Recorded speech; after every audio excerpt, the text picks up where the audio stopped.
अस्सलाम वालेकुम रहमतुल्लाहि व बरकातुहू। कैसे आप लोग, उम्मीद है खैरियत से होंगे। हज का मौसम बाहर माशाल्लाह चल रहा है। माशाल्लाह खुशनसीब खुशबख्त जो हैं माशाल्लाह उनके काफ़िले रवाना हो रहे हैं। कुछ खुशबख्त मदीना मुनव्वरा में पहुंच गए, कुछ मक्का मुकरमा की तरफ जान रवान दवा है माशाल्लाह। तो बहरहाल कुछ लोगों की तरफ मुख्तलिफ सवालात आए हैं शैतान को कंकरियाँ मारने के हवाले से, यानी कि जो तीनों शैतानों को कंकरियां मारते हैं तीनों जमरों पे जाके। तो कुछ लोग कन्फ्यूज हैं कि वो कंकरियों की तरतीब क्या है, किस किस दिन मारनी है और कितनी कितनी मारनी है। देखिए सिंपल सी बात है, आपने एक फार्मूला याद रखना है कि आपने 3 दिन शैतान को कंकरियां मारनी है। कितने दिन मारनी है? 3 दिन। 10 जिलहिजा को, 11 को और 12 को, सिर्फ 3 दिन आपने कंकरियां मारनी।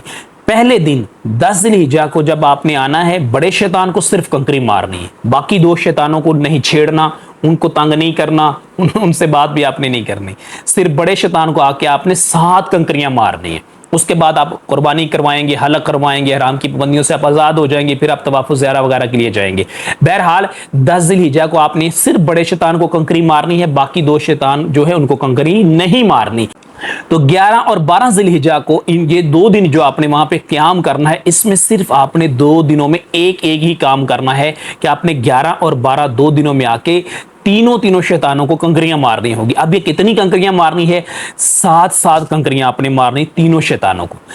तो 11 जिलहिजा को आके आपने 21 कंकरियां मारी तीनों शैतानों को, और 12 को आके आपने फिर 21 कंकरियां मारी तीनों शैतानों को।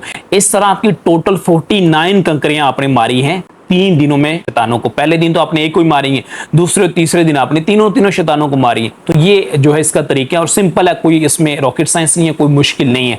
आपने करना यह है कि एक हाथ में कंकरियां लेनी है और उस कंकरी को ऐसे उठाना है, बिस्मिल्लाह अल्लाहु अकबर, और आपने इस तरह मारनी है और आपकी कंकरी जाके उस दीवार को टकरानी चाहिए। कुछ लोग कंकरियां मार रहे होते हैं, वो करीबी गिर रही होती हैं, कुछ दूसरों के सरों पे मार रहे होते हैं और कुछ इस तरह मार रहे होते हैं कि वो वहां तक पहुंच नहीं पाती हैं। और कुछ लोग बड़े बड़े कंकर लेके आए होते हैं, कुछ लोग जूते मार रहे होते हैं, कुछ लोग पत्थर मार रहे होते हैं, कुछ लोग ईंटें मार रहे होते हैं।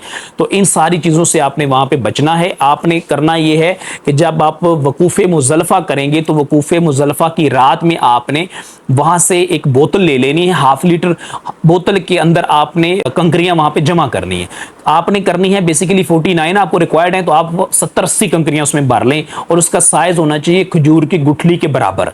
तो इतनी कंकरियां जब उसके अंदर आप भर लेंगे तो आपके लिए वो आसानी रहेगी। जब आप आएंगे पहले दिन आप 7 कंकरियां 7 आपने मारनी है, तो आप 10-15 हाथ में रख लें। कुछ गिर जाती हैं, कुछ गुम हो जाती हैं, रास्ते में कुछ भी हो सकता है। तो वहां जाके बड़े जमरे को आप पहले दिन 7 कंकरियां मारें, उसके बाद आप तवाफ़ुज़ ज़ियारा करें, उसकी सही करें, वापस आके आराम करें। फिर आप 11 जिलहिजा को जाएं और आपने 21 कंकरियां मारनी है, तो आप 21 की बजाय 30-35 ले जाएं। वहां जाके आप फिर कोई गिर सकती है, प्रॉब्लम हो सकती है, तो वहां जाके फिर आपने तीनों को 7 कंकरियां मारनी है। तरीका वही है जो मैंने आपको बता दिया है। तो बहरकैफ ये कोई मुश्किल नहीं है, आप 3 दिनों में इस तरतीब से इंशाअल्लाह ताला उन तीनों शैतानों को कंकरियां मारेंगे।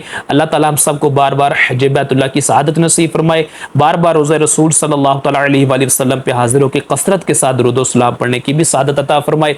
आमीन या रब्बुल आलमीन। अस्सलामु अलैकुम व रहमतुल्लाहि व बरकातुहू।